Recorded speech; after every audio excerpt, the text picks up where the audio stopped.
Então, o que nós vemos aqui? Que o batismo de João, ele era temporário. João não estava fazendo uma inovação, ele estava realizando uma cerimônia de purificação para que o povo se apresentasse dizendo, olha, eu quero mudar de vida, eu me arrependo dos meus pecados. E assim, então, esse batismo, ele teve validade até Jesus Cristo morrer, ressuscitar e instituir o batismo cristão.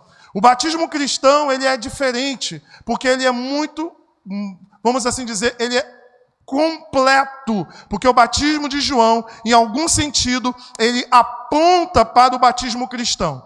O batismo cristão, meus irmãos e minhas irmãs, ele muito mais do que uma simples lavagem em que você está dando um testemunho de se arrepender dos seus pecados.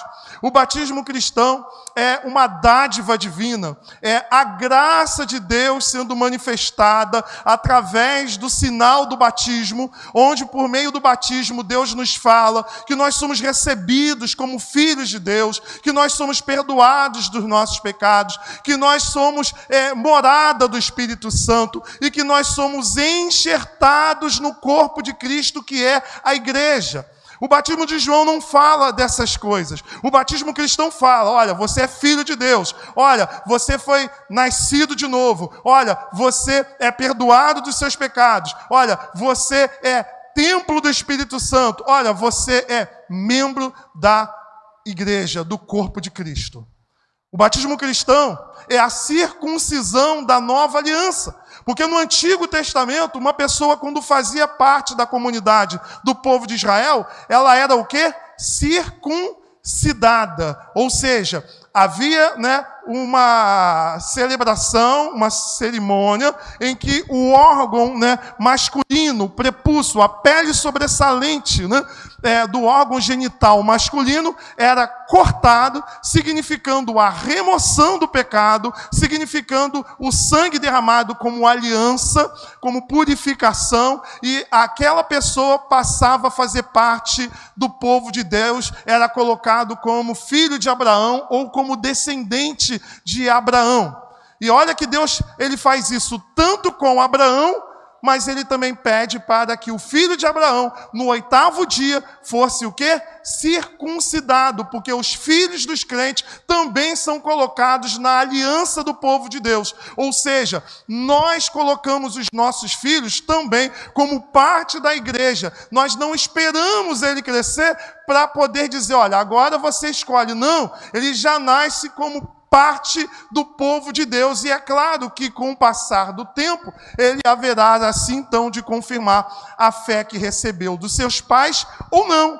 É assim que nós vemos em Colossenses, por exemplo, capítulo 2, Paulo ele vai fazer uma comparação da circuncisão com o batismo cristão. Ou seja, da mesma maneira que uma pessoa fazia parte do povo de Deus através da circuncisão, no Novo Testamento, a pessoa faz parte do povo de Deus através do batismo. E é por isso que nós não excluímos as crianças do batismo. Era como se nós estivéssemos dizendo assim, olha, eu não vou te dar vacina não, vou te esperar crescer para depois você ser vacinado. Aí você escolhe. Não vou te dar nome não. Quando você crescer, você escolhe o nome que você quer ter. Ou seja, se eu tenho o que é de melhor, se eu acredito que isso é o que eu tenho de melhor para oferecer para os meus filhos, eu faço isso. Como o quê? Como uma dádiva, como um presente. Eu proclamo através do batismo que os meus filhos, que os nossos filhos também pertencem a quem?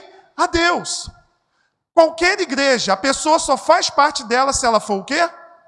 Batizada. Uma pessoa não batizada, ela não faz parte da igreja. Uma igreja que não batiza crianças, ela exclui a criança. Ela não deixa os pequeninos receberem a graça do batismo. Elas excluem os filhos de serem parte do povo de Deus.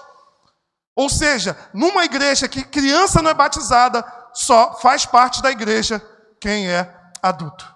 Ou seja, criança fica de fora.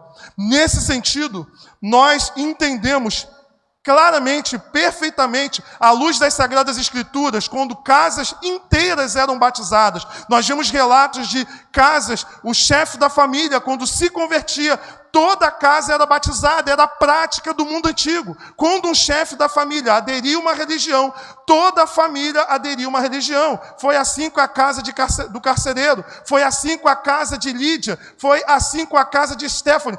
Paulo vai dizer, batizei Lídia e a sua casa, Stephanie e sua casa. O carcereiro foi batizado juntamente com a sua casa. Ou seja, no mundo antigo, o pater família, o chefe da casa, era o responsável pela fé da família. Assim como Josué dizia, eu e a minha casa serviremos ao Senhor. Ou seja, o chefe da casa responde pela casa.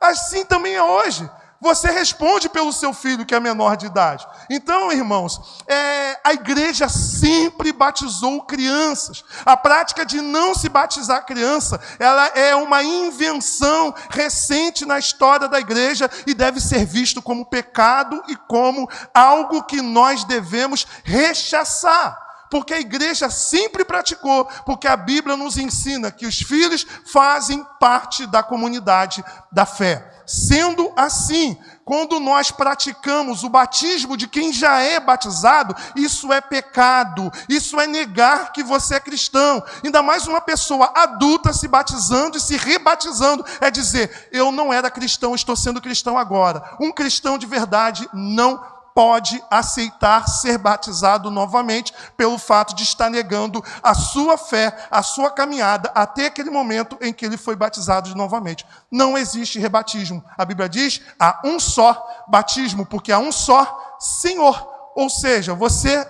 pertence a Cristo. Quando você é batizado, você é colocado como parte do corpo de Cristo.